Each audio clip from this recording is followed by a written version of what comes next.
Dios en Islam, concretamente con un poco los rasgos, ¿no?, definitorios del musulmán que es sincero en su religión, es decir, que no se toma su religión a la ligera, o juego, o como algo pasajero, o como una moda, sino que, digamos, es sincero en su creencia en Dios, ¿no? Y de esta alguna manera lo que mide es el compromiso real que tiene con Dios.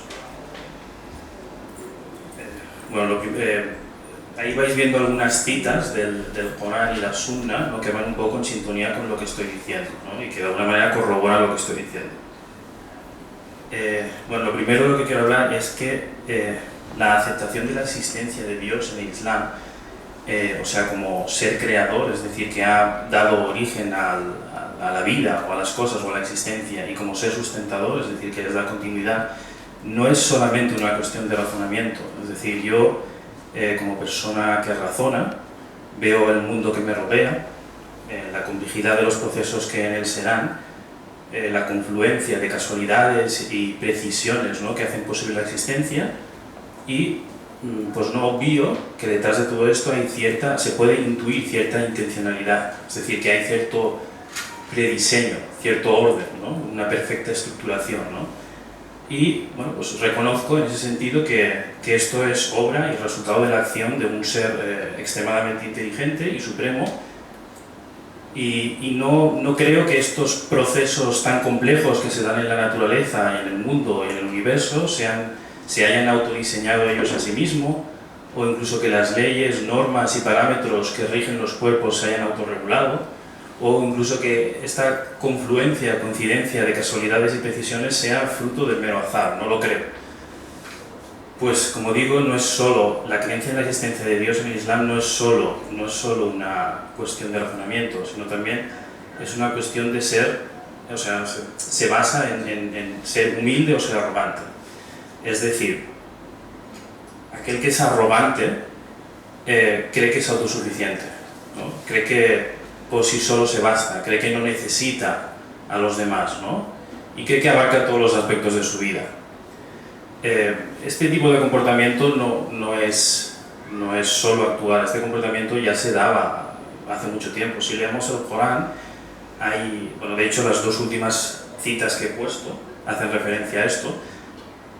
Si leemos en el Corán hay muchas aleyas que hacen referencia a aquellos profetas, ¿no?, que fueron a sus comunidades o a sus pueblos a reprocharles que tuvieran ciertos comportamientos y que adoraran solo y exclusivamente a Dios sin asociarle nada, y los primeros en rechazar este mensaje y ridiculizarlo, reírse de él, burlarse, solían ser la gente que ocupaba posiciones privilegiadas en estas comunidades.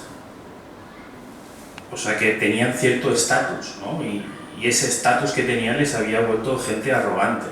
Pues eso es lo mismo que pasa hoy en día, ¿no? La gente arrogante se cree autosuficiente y cree que esto de creer en Dios es cosa de gente débil, que necesitan creer en algo y por eso lo hacen. Yo estoy hablando de la creencia en Dios. No estoy hablando de la adoración a un árbol o a una persona o a una estatua o cualquier cosa, porque en ese sentido, en el Islam esto es completamente rechazable. La única adoración admitida es a Dios. Pero esto de creerse autosuficiente en realidad es ilusorio. Uno es autosuficiente hasta que le pasa algo y se pone de manifiesto lo frágiles que en realidad somos y que en realidad no controlamos todo lo que pasa en nuestra vida. Por contra, el musulmán sincero es humilde, ¿no?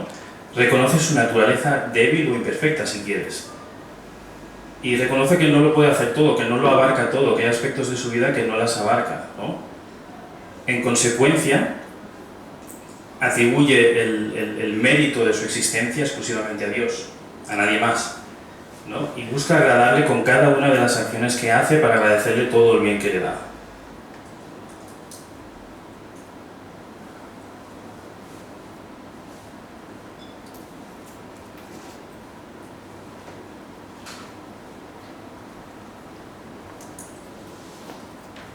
Vale, pues es precisamente por esta circunstancia por la que el musulmán que es sincero encomienda todos sus asuntos, todas sus preocupaciones, todas sus inquietudes, incertidumbres, asuntos importantes, todo lo encomienda a Dios. Y tiene la certeza y tiene la certeza de que Dios le ayudará a resolver todos estos asuntos de la mejor manera posible, siempre y cuando la persona actúe acorde a los preceptos de Dios. Y eso le basta. Al musulmán sincero eso le basta, no necesita nada más. Esta forma de pensar lo que hace es llenar el corazón del musulmán de esperanza, que la esperanza en realidad es el antídoto a muchos males de la vida.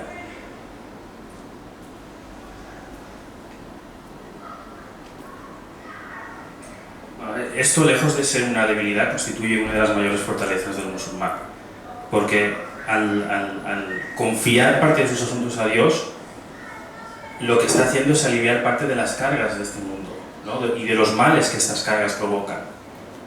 Y de alguna manera también lo que hace es adquirir una seguridad y una calma que de otra manera sería imposible que adquiriera. Entonces el musulmán sincero lo que hace siempre es esforzarse al máximo en todo lo que hace para conseguir lo mejor. Ya bien sea en el ámbito laboral, en el ámbito académico, familiar, lo que sea, y siempre espera que Dios le dé lo mejor de eso.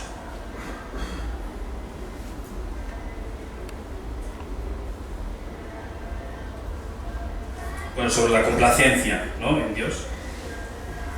El musulmán sincero en todo lo que hace busca complacer a Dios, en todo lo que hace. De manera que si evita pelearse o discutir con alguien, lo hace porque Dios lo desaprueba. Si trata bien a la gente, es porque Dios le dice que eso es lo que tiene que hacer, ¿no? Si es justo en las transacciones, es porque Dios le dice que eso es lo mejor para él o para ella, ¿no? Hasta el punto que cada pequeña acción que hace se convierte en un pequeño acto de adoración. ¿Por qué? Porque en cada acción que hace busca complacer a Dios y agradarle. Y esto lo que hace es cada vez acercarle más a Dios.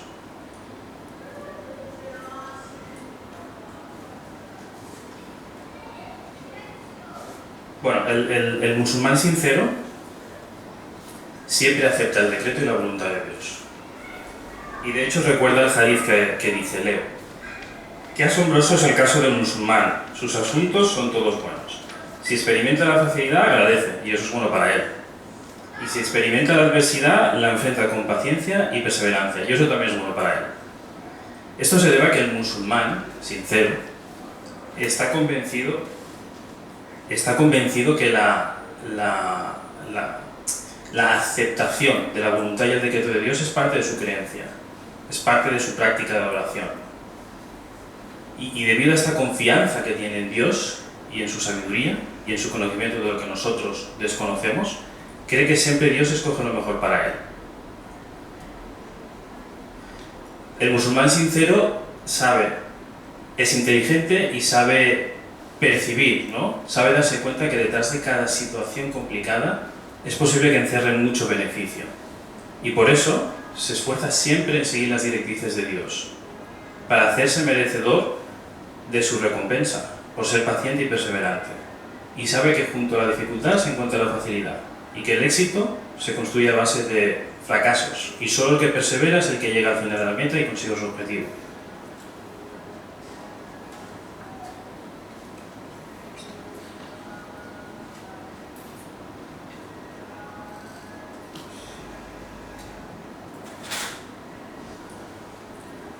Vale, el próximo de lo que hablaré es de las faltas del perdón. Bueno, debido a esta naturaleza imperfecta que tenemos, ¿no?, y a la debilidad que tenemos, ¿no?, a veces cometemos faltas, ¿no? Muchas veces cometemos faltas en la práctica de adoración a Dios, ¿no? Y esto no es algo que el Islam niegue, esto de hecho el Islam lo prevé. Hay muchas aleyas, ahí pongo una, hay muchas aleyas que hacen referencia a esta tendencia al error del ser humano. Pues frente a estas situaciones la actitud o la reacción de un musulmán sincero no puede ser otra que el arrepentimiento sincero. El musulmán sincero, cuando comete una falta, inmediatamente se acuerda de Dios y se arrepiente y pide perdón. De hecho, el arrepentimiento es de alguna manera la clave, ¿no?, para conseguir el perdón de Dios, ¿no? Y el perdón de Dios es muy grande, Dios todo lo perdona. Entre el perdón de Dios y una persona no se puede interponer nada. Lo único que Dios no perdona es que se le asocie a algo, o sea, un copartícipe en la relación, en la creación, perdón. Eso es lo único que Dios no perdona, pero todo lo demás Dios lo perdona.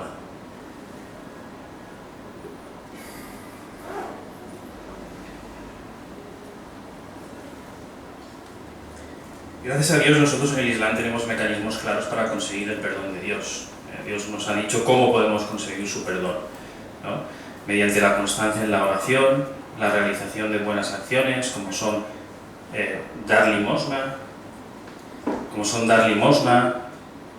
dar un buen consejo, reconciliar a las personas. Todo esto son buenas acciones y las buenas acciones contrarrestan las malas acciones. Las buenas acciones van limpiando las malas acciones. O sea, vale allí que no hay vías rápidas al perdón. Hago esto, pim pam pum, y ya me he conseguido el perdón de Dios. Esto es una patraña. Y en el Islam hay todo un proceso para conseguir el perdón de Dios. De hecho, el adquirir el perdón de Dios es en sí un proceso de purificación, ¿no? Y el musulmán sincero, mediante el arrepentimiento sincero, adquiere el compromiso de no volver a cometer esa falta que ya ha cometido. Y al mismo tiempo se esfuerza por realizar buenas acciones que vayan borrando las malas acciones. Ese es el proceder de un buen musulmán para adquirir el perdón de Dios.